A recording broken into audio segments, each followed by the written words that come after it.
That's it. Class. Now, next week, what I want us to do, want us to be prepared to do, to come in, let's dissect whatever area of Savior's Day we were familiar with. Whatever we saw positive, negative, or questionable. We want to take it apart as much as possible. And don't be afraid if you find something critical or something that needs to be improved. That's what we need your brain power for. In fact, the Chief of Staff has already started a list of things, and the name at the head of the list is Never Again. And it's based on and he's collected observations from Savior's Day to put on that list, Never Again. So we want you to be completely open. Don't feel that you will offend anybody or anything. We want to be frank and honest. Well, that's all. I'm glad to say frank and honest. I used to say frank and earnest, but somebody told me the dude went to jail for being frank and earnest. He was frank in Chicago and earnest in New York. But all kidding aside, all praise to Allah. Let us welcome our brother Jabril Muhammad.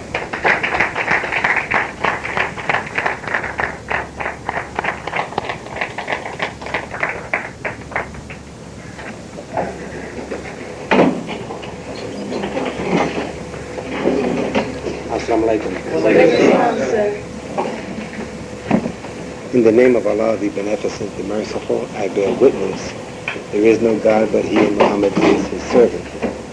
My dear brothers and sisters, I'm so sorry that I did not get the opportunity to discuss with Minister Allah that which would enable me to get a better feel for what you're doing. I did come, though, with something kind of set in my mind. It revolves around two words, perspective and the word frame of reference. And I wanted to just bounce off a few things that I do that I think, coming from my own experience, may be of some benefit to you, because I do understand this is a class in which the people who attend intend to, among other things, represent the Honorable Louis Farrakhan in the public. Correct? Yes, sir. Okay. Let me begin by raising the question, from what perspective are the lessons written? What's the perspective? Yes, sir. Past, present, and future being perfect. Fine. That's not the answer I want, though. I'll give you a 0 for that one. Anyone know what perspective? From Allah. From Allah's perspective? That's exactly the truth. Why do we this and we that? If you read those writings and accept it, and accept yourself as part of that we, and of course we don't just start off doing that. If I may interrupt myself, the first time I ever saw the student enrollment, I considered that hard. The first time I ever saw it, I was a law found. And I was a person who played baseball at that time, and among other things, I used to keep in my head all the statistics, both leagues, first 10 batters and pitchers simultaneously, all that in my head, and it changed with the days, just like a numbers runner. You change with the days. I kept that in my head, and that was nothing. And yet I considered, when I saw the student enrollment, this brother who was trying to get me to come to the nation, I said, you got to remember all of that? I look back on that and I laugh. Okay? Now, perspective.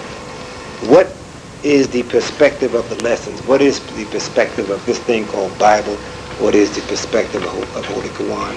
What ought to be your perspective, my perspective, as we go about the effort of trying to represent our brother? Those of us who talk about becoming ministers, without that being straight, without the Word of God being straight in our mind, the other skills are meaningless. Ultimately, they don't mean a thing. It makes sense? Yes, sir. Because you can be skilled in every other department. If you don't know what you're talking about, you make a big mess. And we've got plenty of history of that.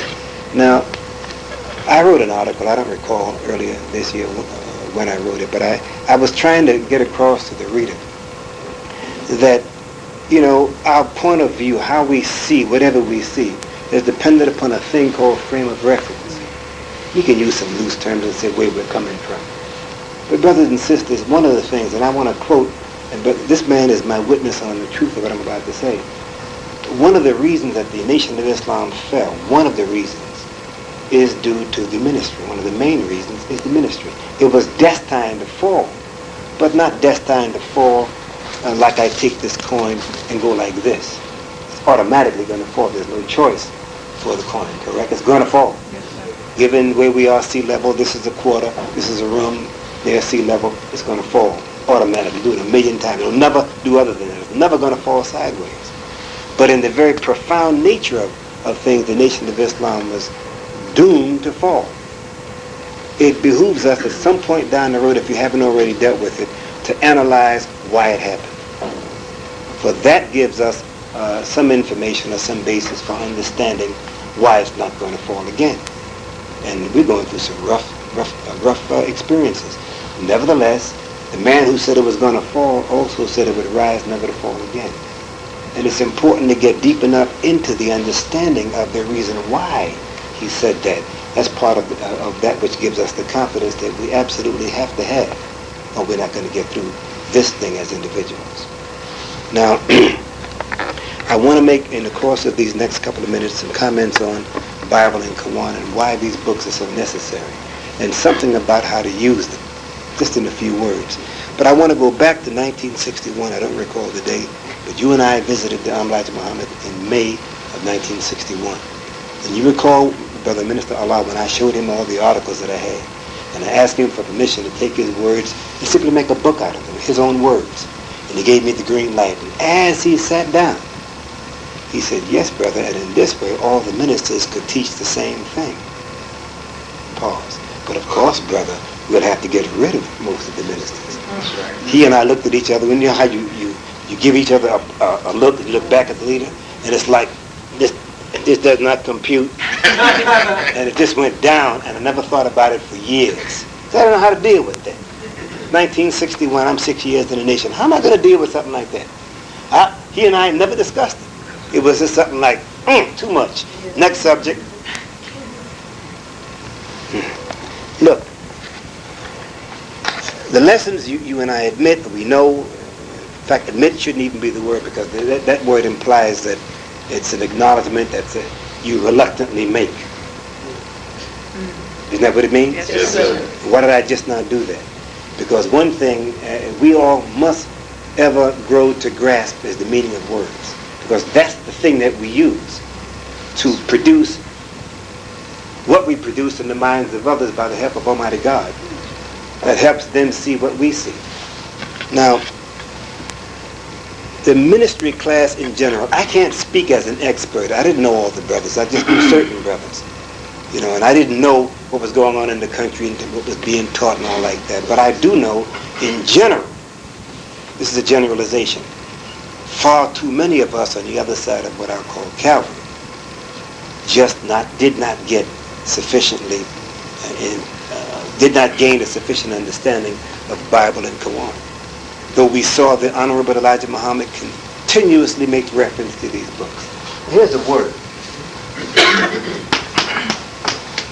Sight. We do this every day. Not any one of us, I don't care how proficient we are in whatever field we may be proficient in, even if it's 2, 3, or 4, or 50 fields, and none of us are proficient in that many fields. We find that we have a good reason every day to make reference to the scholarship of experts.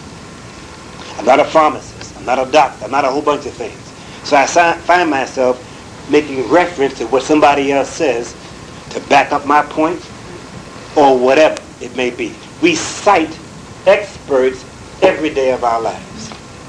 But the only way you don't do that is don't wake up, or don't go out of the house, don't turn on TV and radio, and don't think. But we cite, or we make reference to the insight, the expertise, the skills of others who we consider to be experts in whatever field we are making reference to or trying to converse with somebody else about. Don't we do that continuously? Look, what we don't want to do is use the Bible and Quran, what they call a proof text in church, just to quote a passage, a verse or two, to beat somebody over the head or to promulgate or convey some point of view we have. If we could bring the men who originally wrote those books in this room, that's what I want us to get at. These were live human beings. And I'm not talking about the prophets. I'm talking about the scientists who we were taught raised the prophets or communicated with the prophets, who were wiser than the prophets, who saw what the prophets did not see. Okay? If we could bring those people to this room, what would they look like? They'd be black people, black men. Imagine a man with the ability to see 25,000 years. Just imagine 4 of us or 23 of us going out on a 14-day fast and coming back and saying, this is what we all saw. Well, all of us were tuning up on tomorrow. And we sit down in a room. And I don't know how many days it took them. But we are sitting down and writing a book about the future of people 5, 10, 15, 25,000 years in advance. It's a long time, isn't it? Yes. What do you have to know to do that? I've heard some, and you may have too, I hope not, but we heard it on the other side of Calvary, some of us would just do away with the scientists, talk about them as if they were nobody. You just can't dismiss the intelligence of a man who's able to see that far into advance. If he sees you, he sees all through you. Because those men, as we were taught by the Honorable Elijah Muhammad, had the previous 25,000 year history. They knew the time period they were in, and this was part of that which enabled them to see way into people. They didn't see through space, they saw into people. To see trends and movements and see how minds and emotions, what direction they're flowing in. And to be able to predict with accuracy what will happen and when. That's God.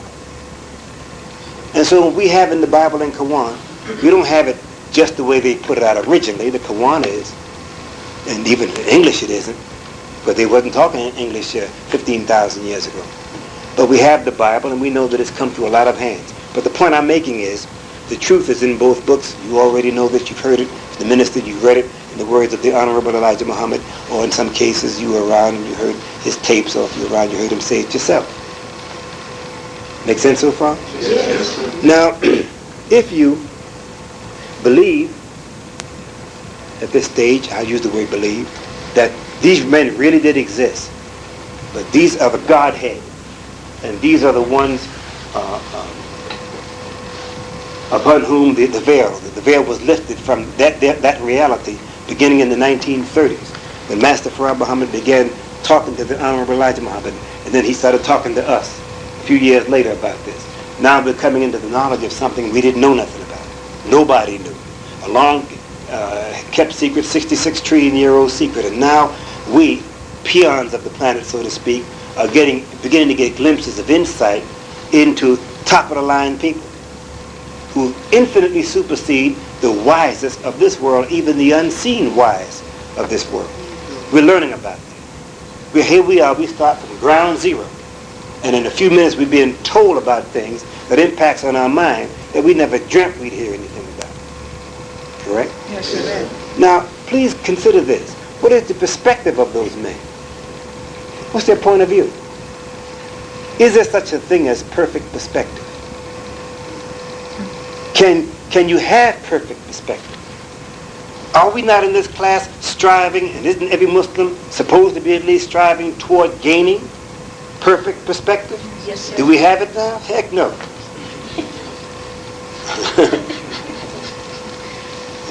You say, well, Brother Jabril, your articles seem to be on it all the time, except for the mistypes. I'm only talking about the sort of piece that I know. As Elijah Muhammad once sent me out to a program I was to do on TV. And he said, after giving my instructions, he said, no, brother, as long as you say what you know, you'll always sound intelligent. Yeah. I was just learning it right then. I was going to go right out and just repeat it. You follow me? But the point I want you to see, my dear brothers and sisters, is the importance of developing the right kind of perspective. And the fact that we cite Bible or Quran.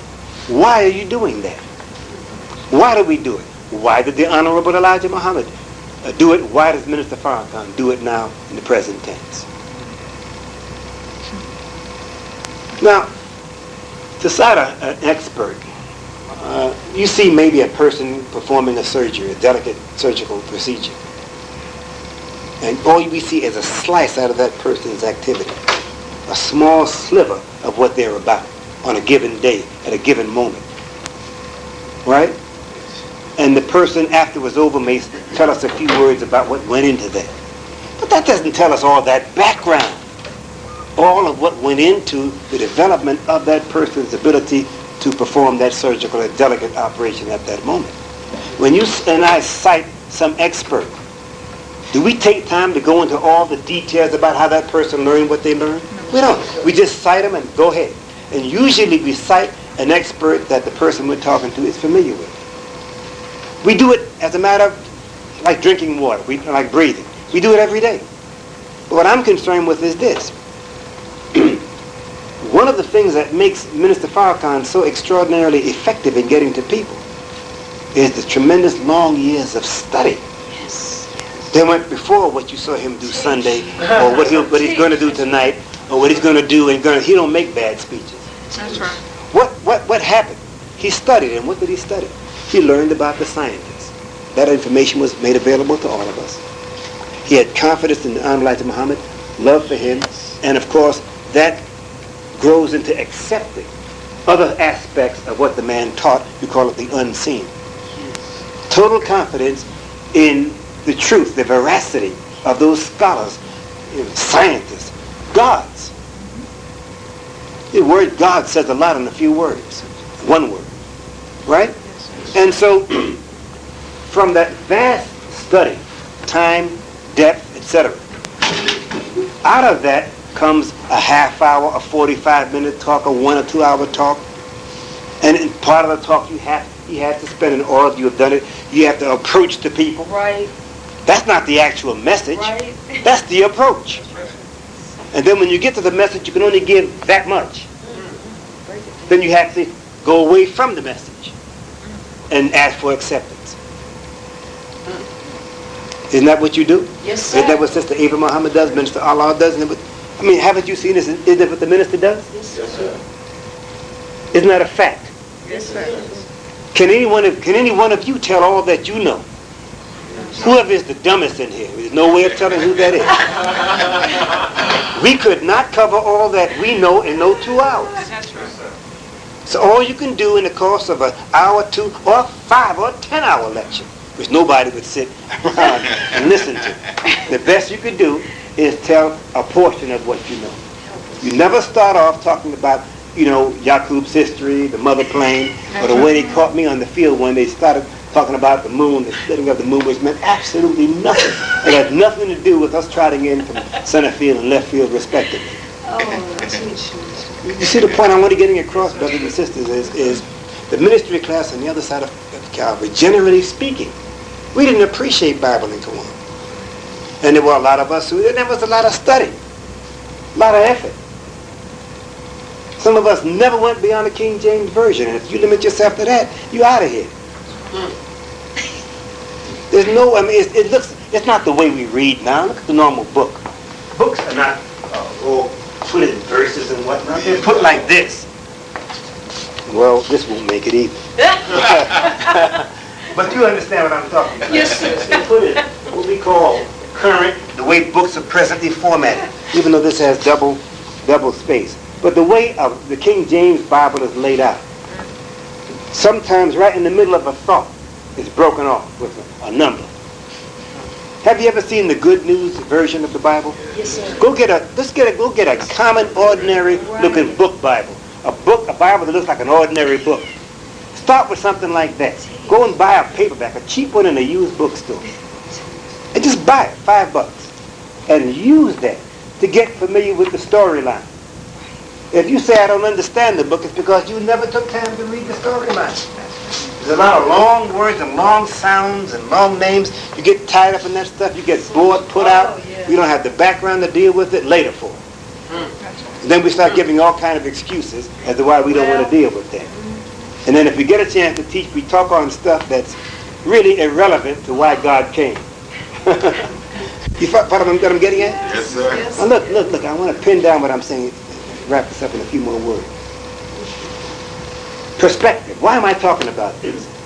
Because, first of all, it helps us all generally. It helps us with all kind of the ups and downs and the problems we all go through. You know, we have a lot of problems right now, in the nation, out of the nation, throughout the world, don't we? Yes, sir. But if seen in broad perspective, it is natural and normal, and this is exactly what we should be going through. You ever thought of it like that? Yes, sir. A 4.5-month-old baby doesn't look very pretty. That's still in the mother's womb. Correct? Correct. No, it's nothing. You're not going to say, "Oh, that cute baby." Some of you brothers are fathers. You know, when you first saw the baby, you lied. And the Lord says, "How cute." The mother says that, not the father. Father, he'd be mostly just lying, or just saying it. Or they'd be telling you how they see you in it, and you don't see yourself nowhere. You know, you follow what I'm getting at? My point is, stages. You know, if you and I will take time to really study like we should, and I'll make a few simple suggestions in a moment, it would help us in our personal life, our interactions with one another, and the trauma and the problems we all go through daily with one another, with the world, with ourselves. Perspective. Doesn't the Bible says because of widespread iniquity, the love of many would grow cold? Haven't you seen people fall out of the nation? And have you ever considered dropping out yourself because there ain't no love here? When a person says that right away, they're including them. They never include themselves. You heard that how many years? There ain't no love here. How about you? And if you're the greatest lover, then you should have the ability and power to generate love into the rest of us. Please. We make phony excuses and we drop out. Isn't that what the book says? Because of widespread iniquity. And isn't iniquity widespread? It's to the max. Totally, to the max. Now, look. Let's say that this is a Sunday, you got a chance to talk, and there's 2,000 people out. You're going to take advantage of it because you know that if you mess up, you might never get a shot again.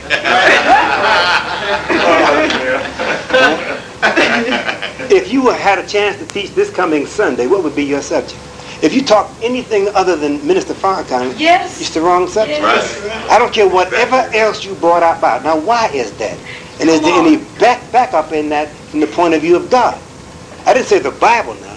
I'm saying God, because the Bible is just a book that's sitting there. They don't speak. They don't do nothing. You can take a Bible and throw it in the fire, throw it down the sewer. It's not going to holler.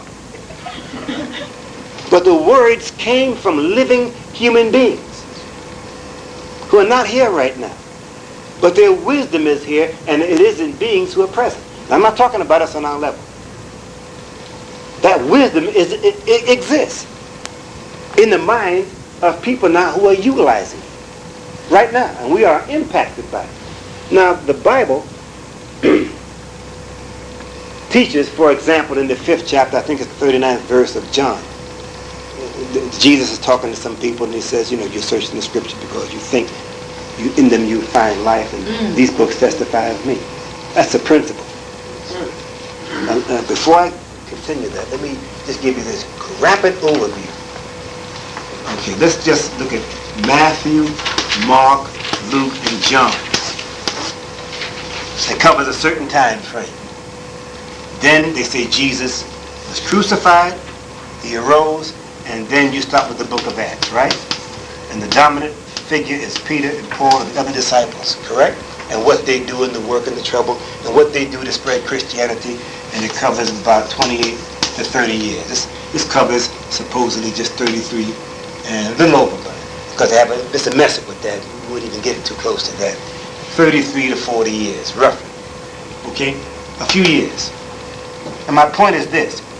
If we have sufficiently advanced in our understanding of what we are a part of, and if we don't study the history of what we are a part of, we're not really serious about becoming a teacher of Islam. If we take this to represent the time period of the Honorable Elijah Muhammad when he was physically among us, walking around in Chicago, Detroit, etc. That time period ended in, say, 1975. So we're in the time period, if all of this refers to us right now, then we're in the time period of what's called Acts, where the apostles and the others were doing what they were doing to spread the truth. Now, this is an oversimplification. But I want to make a point here. If we're in this period of time, and you are here a follower of Paul, and Paul did say, be ye followers of me. And Paul is out there spreading the word all over the place. And especially if you never met Jesus. But even if you met Jesus, Paul is the one who's carrying the word, has the weight of responsibility of moving this movement forward. How can you talk about Jesus and make no reference to Paul, or talk around Paul, or the mountains of Jews, and leave them out? It's crazy. The point is, you've got to understand the Honorable Louis Farrakhan. That's the point I'm making. You have to understand it, and it's got to go beyond spookism. I listen to people talk. They're holy apostle. Some mean it, and some not sure. And the leader, I heard it said today, I listen to when I hear it. I'm just listening. Hopefully I'm not giving away nothing. I'm just listening. Because I want to see what and sometimes you can't tell by a word or two. And other phrases that we use, all of which are correct. He's the apostle of God, the voice of God, and a lot of good names. He's a bunch of, he's beyond, there's a lot of titles actually refer to this extraordinary brother we have. But the point I'm concerned with is, do we understand what we're talking about? And if we understand what we're talking about when we say these words, we're not engaging in flattery. You're saying, brother, I know who you are and I respect you, and I'm here to help. You follow me? Yes, sir. It's really something. I say the Honorable Louis Farrakhan right along with everybody else, because that's exactly who and what he is. He is exactly that. My point, my dear brothers and sisters, is what is your perspective? If you had an opportunity to teach Sunday, from what perspective would you teach your subject? That depends on your frame of reference. And I'm not going to define frame of reference. How many of you do not have dictionaries? Raise your hand. You do not have a dictionary. All you have in your house is one small, cheap pocket dictionary. Very limited vocabulary, a few words in it. Good. All of you got good, fat, thick dictionaries. And several of them, because they all don't have it clear. White folks always contradict one another. Say it. Now, my point, this is important. This is so important. The ministry class fell because we collectively didn't study deep enough. Now look, let me stop a minute and back up and drop this thing called an overview. How many of you know the Bible storyline? You got to learn it. You have to learn that. Go get your Good News Bible or a Schofield or whatever. And just read the introduction to each book. That's the fastest way to get the storyline. It's faster than the encyclopedia, because most of the time they're going to use a lot of technical terminology that's not worth fooling with. Just go get you a cheap, ordinary Bible, or just go to the library and just stand there and read the intro to each of the 66 books. It's very short. Read it. Go to the library and see how many different kind of Bibles there are. See what strikes you right off the bat. Because down the road, if you ever are going to really pursue an in-depth study, you're going to touch base with all of them anyway. So start with what appeals to you more. Maybe the Amplified Bible, whatever. They used a lot of extra words to try to get across what is being said in Greek and in Hebrew. What am I getting at? Again, I'm trying to emphasize the importance of your taking your time and saying, now, from what is my point of view? What do I really think about this man? What's really my view about him and what he's doing? What's my view? And where does my view come from? Now, this word frame of reference is a huge term. But you got to master that, because everybody got one. Yes. Now, what is it that you have that you don't properly understand? Will you go home tonight and find out what frame of reference means? Or will you just forget about this and not do it? Do it. Go to the dictionary. And each one, some of them are just failures. Some of these dictionaries, they should go in the garbage. Now, white folks are with cameras. Each camera is made a little different. You can't find one that has all the stuff together, because then it would make no money. Right. Same thing with the dictionaries. This one has that has that has the other. Go find out the frame of references, because out of this comes your perspective. Now, here I am, and here you are over here. One of us is going to teach Sunday to 2,000 people, and the rest of us are sitting there checking. You're gonna at a certain point, you're gonna cite the scriptures. Meaning what? You're going to make reference to what the experts, gods, have said about whatever it is you're talking about. Yes, sir. What did the experts say about the Honorable Louis Farrakhan 15,000 years ago? Now, I don't say that you get out on the rostrum and talk all that. Everybody going to understand you unless you lay it right. The way the minister did that in the church Sunday, that was absolutely masterful. He ran profound truth on, but in a way, everybody there hollered like they understood it. They did understand it on one level, but there are levels and levels and levels to what he actually said. Now look, let's see that your subject is going to be that the scriptures, or an aspect or a portion of the scriptures, testify to the person, the mission, the work of the Honorable Louis Farrakhan. Well, you got to know something about his relationship to his teacher, don't you? Yes, sir. Because he's not here in a vacuum. You have to know what is he related to and how is he related. And that deals with perspective. That deals with perspective. Perspective has to do with what? Seeing things among how they relate, how this relates to that. And the more accurately and perfectly we see how this relates to that, then what? Then what? It's reflected in what? Mm-hmm. And what we say, what you say also. Now, 5:39 of John says the scriptures testify this Jesus. And then you look at 2 Thessalonians 2 and 3. Paul says the falling away came, the root of it wasn't because the people didn't know the truth. They didn't have sufficient love of the truth. So not only we have to have our perspective and frame of reference, which is knowledge, but it's more than just knowledge.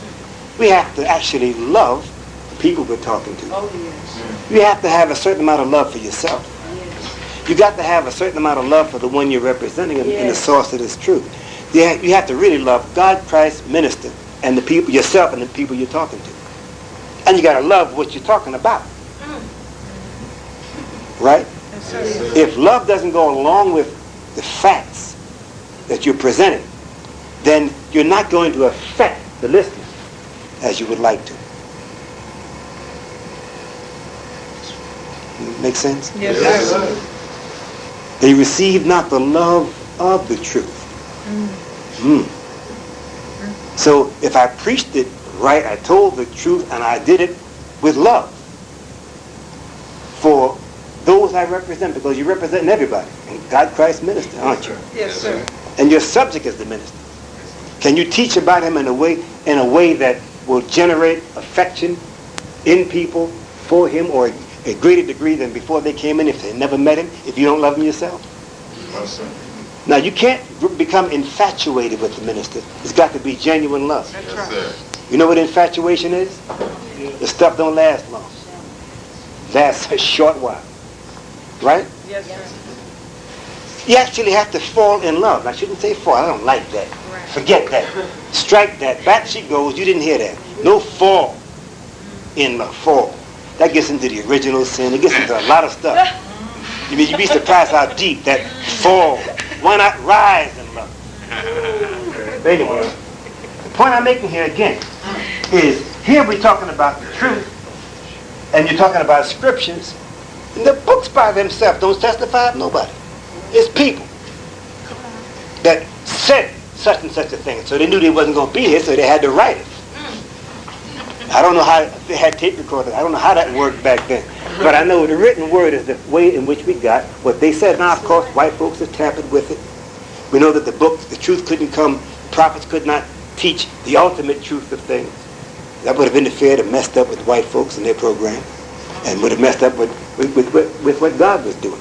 I mean, it wasn't to come all the way live and in color, God as he is and devil as he is. That had to come at the end. You heard what the minister said about moonlight. But we understand that. The statement he made, was it Sunday, about moonlight? That should be committed to memory. It was so well put and placed. Point is, at the end, then we need to have what's called interpretation of these books. Why? Why should we even bother with them? There are no other books, instruments, things around that contain the thoughts of God, like those books do. You can learn a lot from nature and this and that and the other and the snowflakes and all of that and the wind, but not enough. Not enough. You have to have words. And they're in these books, but when we read them, we don't understand them. So then what's called interpretation comes in. What does all that mean? It only means, what did he mean? Haven't you ever talked to somebody and you messed over the words and the other person said, I know what you mean. What happened? They went past the gobbledygook of the word and got to your spirit. Yes. They got into your spirit. You made an effort, they made an effort, All right. you hooked up mentally. You hear what I'm saying? Yes, sir. So that's all interpretation is. What were these people talking about? What did they intend for us to understand? What was in his mind? Make sense? Yes, sir. Isn't that what the study guides are designed to do? Help us get rid of those kind of impediments that will free up our mind so we can see better what God's talking about. Right? Yes, sir. I may come in the mosque, let's say I come in here tonight all messed up. She did it, they did it, he did it, she did it, mama did it, everybody did it. They all did it to me, and I messed up tonight. The minister's going to talk on whatever he's going to talk on, and I'm so messed up I can't really hear what he's saying. Or I'm sitting down on a Friday night with my brothers and sisters, and we're dealing with getting up in the mind of God, and I can't even get to the page. Really. Because of all the, what? Mostly the emotional problems, blockages. If, dear brothers and sisters, we didn't have sufficient love for what we were taught, and we fell. And I'm telling you, he's my witness, and God is both our witness that we were told that in 1961.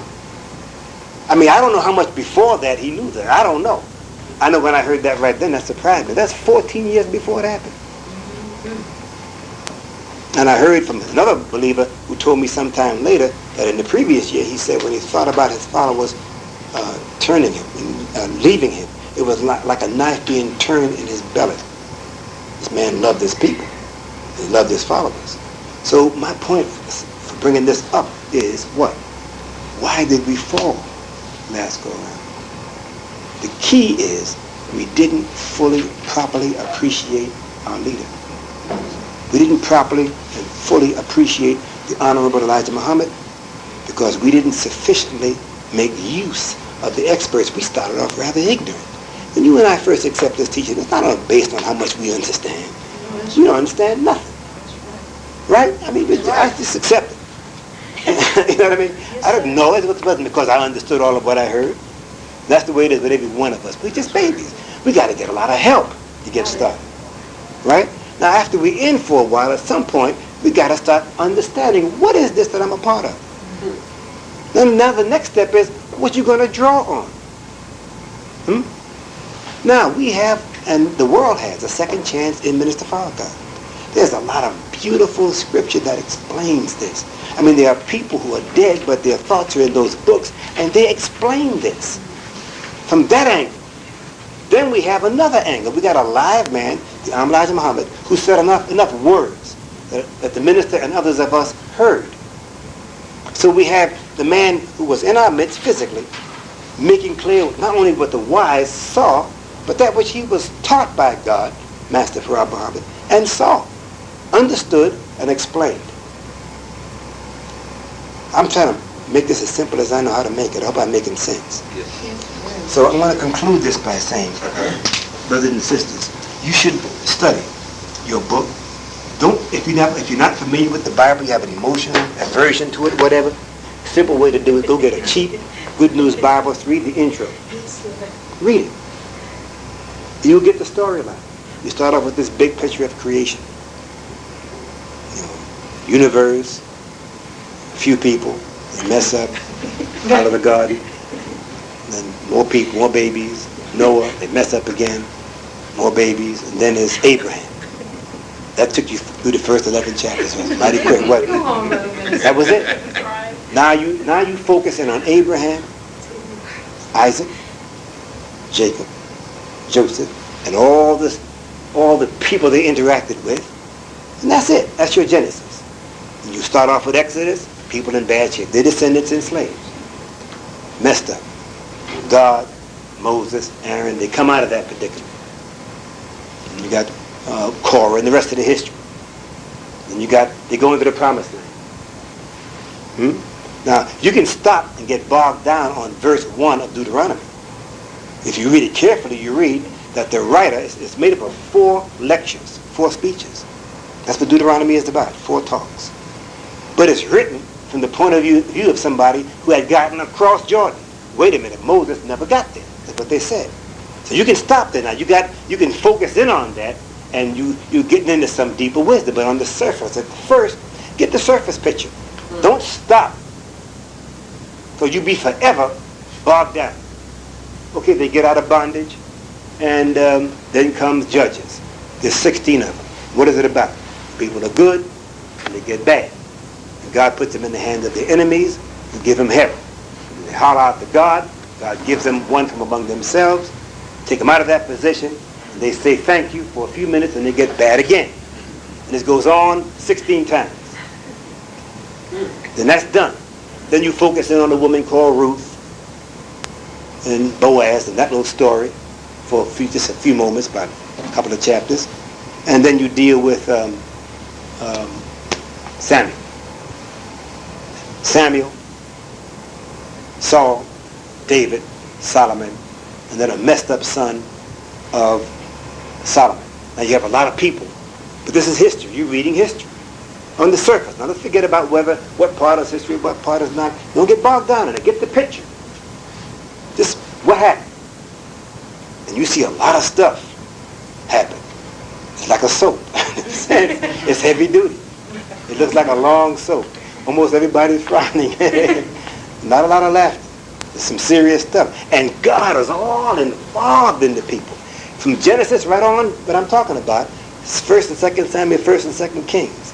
Now 1st and 2nd Samuel is like a slow-mo compared to 1st and 2nd Kings, where you run through a lot of histories, a lot of kings. Some of them are not given just a few verses, some are given longer.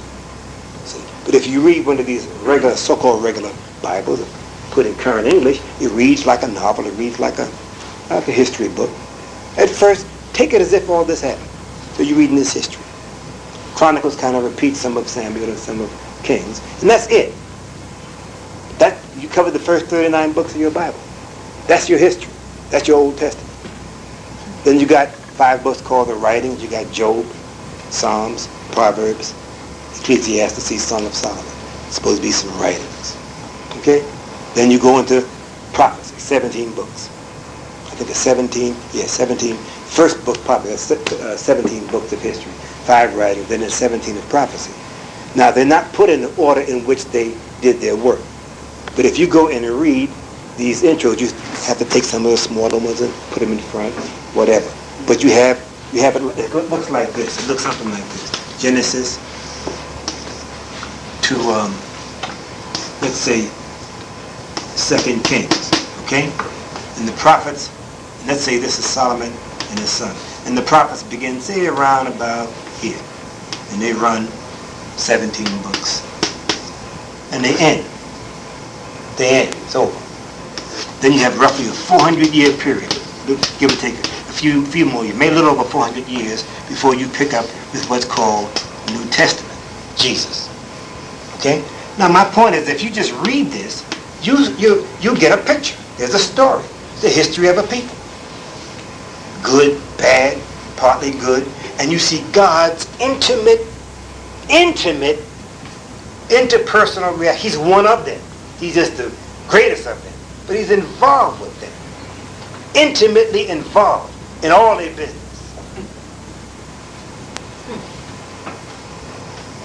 In a very profound way, he's in their business, morning, noon, and night.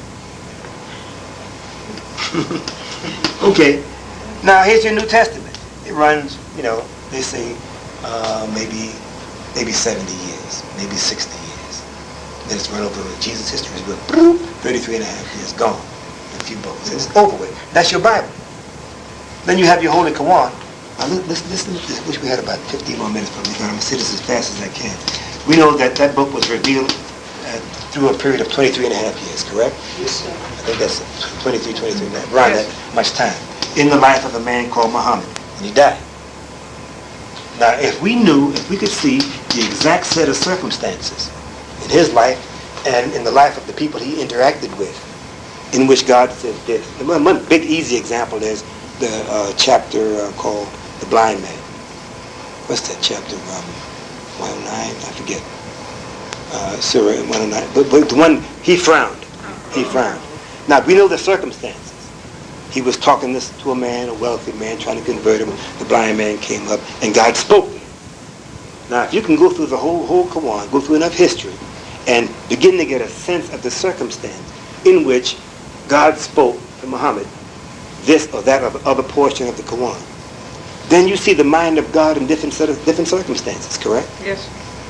You see what God, you know how you say, what would so-and-so do? If I wonder what so-and-so, I'm in this type, what would so-and-so do? It gives you some idea of what God probably would think, or might think, or would think, since he changes not in this, that, or the other circumstance. Now this is much more open. His history is more open than the history of these various prophets. But if we read this close enough, we can see connections between what the prophet said, given this or that circumstance, and what was said over here. What does all this do? It helps us to appreciate what we're living through. It helps us to appreciate that God is intimately involved with us. I remember a sister once, there was a robbery,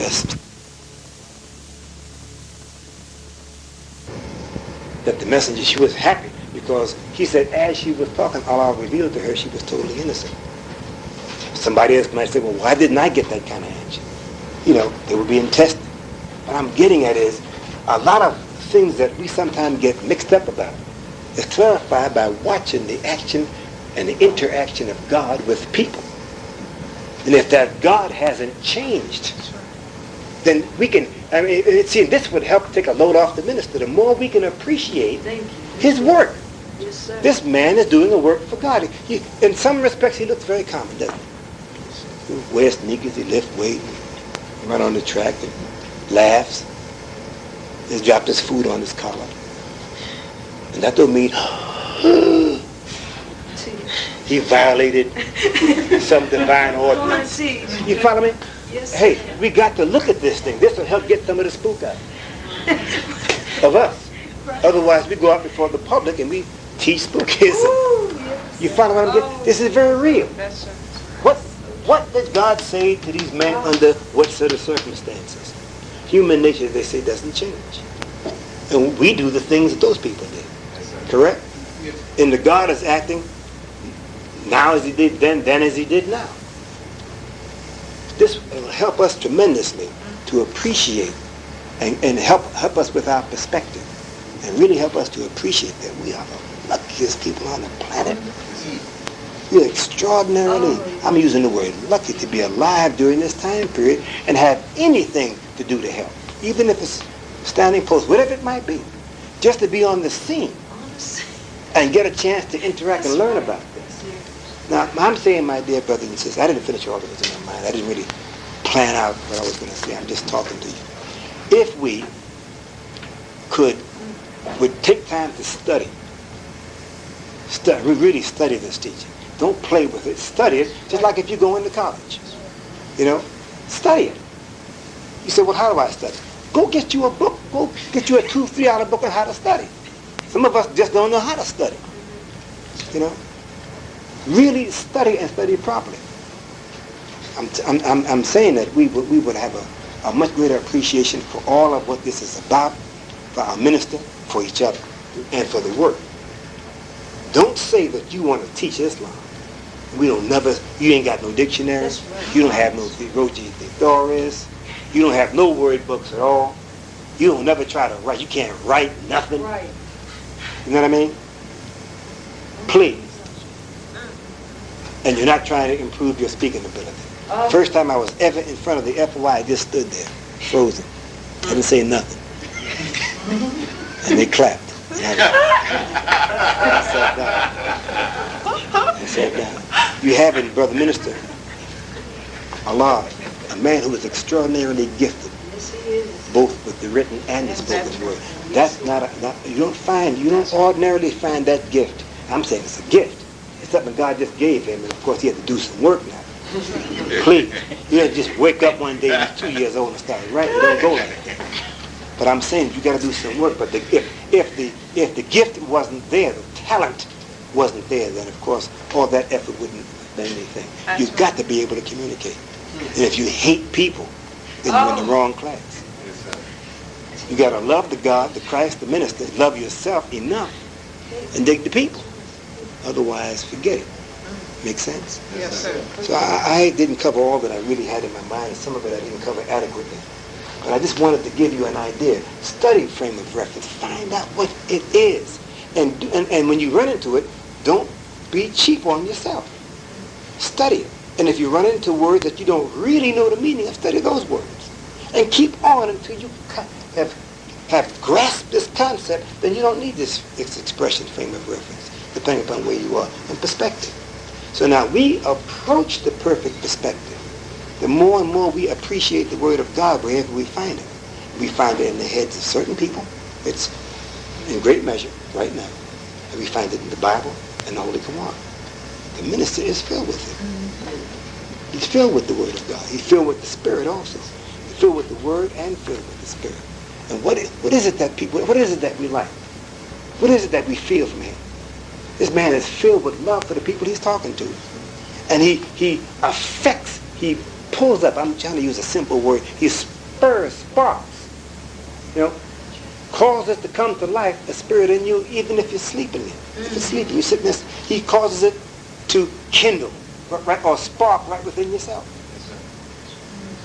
That spirit, that's what animates us. We already have what you call intellectual development, or mental. Just use these words loosely. We walk around and do whatever we do. But the Spirit of God, I conclude by saying I hope that you will read latter part of 1 Corinthians and all of 1 Corinthians chapter 2. It talks about the same point, about communicating. You can't know what's in the mind of another person except to the extent that you get into that person's spirit. That's part of what it says. And if we're going to understand the Word of God, understand what the minister is teaching, etc., then we got to get into the very spirit. And we say we digest. The mental equivalent of physical digestion is analyzing, taking it apart. Okay? Analyze. You analyze the word of truth, and it just sparks you. How many of you ever enlivens you? How many of you have ever looked up all the words in the student enrollment? Looked up every word, every single word in the student enrollment. You ought to try it. You're going to be, if you never have done it, you're in for a shock, because you think all those words are rat, cat, fat, bat, tat words. I understand what they mean. Do you? Do you really know what they mean? Try it and see what happens. And then you'll experience, I don't care how much you already know, you'll experience another measure of the releasing of the Spirit of God inside yourself. It's like this. It's like a person, you have a picture in your mind that you want to communicate to me. You see a duck, white duck, walking down the street. 2-foot-long maroon closed umbrella under one wing. As you're saying that, I see the picture. I don't believe that. Then it starts raining and the duck flaps his wing and the umbrella opens. Now that don't happen, but we understand, we have a common language. You talk, I see the picture. What has happened? We've communicated. Isn't that what prayer is? Communion. It involves getting one. So I thank you very much for these few minutes. I hope I've sparked an interest, a deeper interest in study. Let me give you an example of something that's sitting right in your face. You got Our Savior Has Arrived? Yes. End on this point. In 1957, Elijah Muhammad wrote some articles, 7. They appear in order in that book. They begin on page 61, ends on page 74. Right toward the top of 61, because of all the knowledge one may have, the greatest is the knowledge of God. That's not the exact way it begins, but that's roughly it. That begins the article. It ends on page 74. Now, Elijah Muhammad uses four methods or ways of arguing his case to show that God is a man. I'm just going to throw this on the table.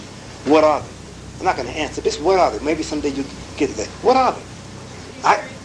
No, I didn't ask you. Shh, you blew that. Give her a 0. My point is to just, that's what I mean by analyzing. I read it, I kept reading it, and you analyze it, and you try to break it down. You used to use that word, piece it apart, which means analyze. Now, if you don't know what the word analyze means, look it up. A lot of people say, some brothers and sisters I know interact with fairly frequently get irritated at me saying that, but that was put on me once by a brother named Philbin. He irritated the hell out of me. I would say certain things, and I would say like a lot of us say, He said, no, you haven't said it yet. And I'm looking at him. I know you know exactly what I mean. That brother eventually got me to go out and buy a 55, I forget how much it cost at that time. The great big Webster's, the one like that. And I was living in his apartment, his house with him and his family at that time. I put it, I came in from work, on top of the TV, went to my room. I was signifying. I got the message. I finally went out and bought a dictionary, a big one, the biggest I could find. So I just, all I tried to do was say this. Find out what perspective means. The more we approach the perspective of God, the more perfect our perspective is. You can't do that without mastering, to some degree, the frame of reference of God. And aren't we gods? Yes, sir. Perspective and frame of reference. That's direct relevance to our success in representing the Honorable Louis Farrakhan. And I thank you very much for this privilege. Yes, ma'am. Thank you.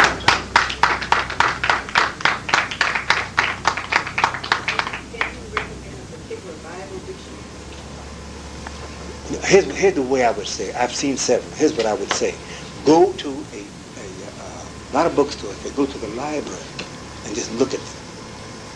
Browse, take your time and browse through them. The one that strikes you, that's the one you buy. Go out to the bookstore and buy. There's a lot of them. See, if you never have gone into this kind of study, you don't want to go out and waste your money. That's right. Like a person in photography buying all the stuff that you see. You get 2,000 lenses and find out you only need 5. You know what I mean? So my point is, get acquainted with the literature. That's right. There's a lot of them. I can give you a lot of names. You don't need that now. Go and see which one strikes you first. See? And that's a Bible dictionary. But you got to have a dictionary. One or more. Regular dictionary. You got to have Roget's. Oh, You got to have decent synonym and antonym books. Get the one written by the guy Hayakawa. Is one of them. There's others out there. Get it. Webster's has an excellent one. Get it. So you know what words mean, how to differentiate between words, and words for your ideas. You have an idea, go get a Roget's that gives you words, and you got to have this. And you got to get Bible, you got to have Quran, you got to have it. And then of course, as you look at the minister, the more you study, the more you see this, and the more you watch how he does what he does to make it sure, the more you can appreciate what went into that. The man is skilled. But he didn't gain that through an accident. It takes hard work. Okay? Yes. And of course, he's proficient now. He can get up anywhere and give a brilliant talk on practically any kind of subject you can imagine. That's right. That means our salvation. But remember, it didn't come by osmosis. You don't happen by a book on top of your head. Thank you very much. Asalaam alaikum.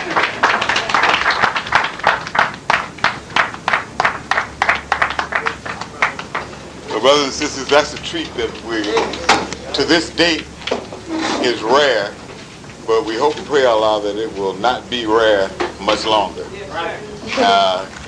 We're trying to warm it up to the point that Brother Jabril's input into the ministry class become a permanent, basic fixture. That's what we're trying to arrange. And as soon as we do that, we know, as the minister stated the other night, that it'll be just a matter of short time that we will begin then to staff the cities as they need staffing. yes, sir. We have some good, willing-hearted people who have gone out and Allah is blessing them because they've had the willingness and the heart to go out and grab this thing and wrestle with it. But they have to now have more, as Brother Minister just explained, than just heart. Yes. We've passed the just hard stage, you know, and so we got to have more than that. It doesn't mean they'll be thrown away and all of that. The obvious thing is that to get you trained up, to get you out there, bring them in, give them the same training, then we got a double dose of what we got, triple dose, and go on, and we'll build this nation. Let us go now and sit at the feet of the leader, and don't forget, those of you who weren't here at the very beginning, next week we want to take apart everything that you observed, thought, fantasized about Savior's Day. Whatever it is about Savior's Day, looking backwards, forward, and sideways. Assalamu alaikum.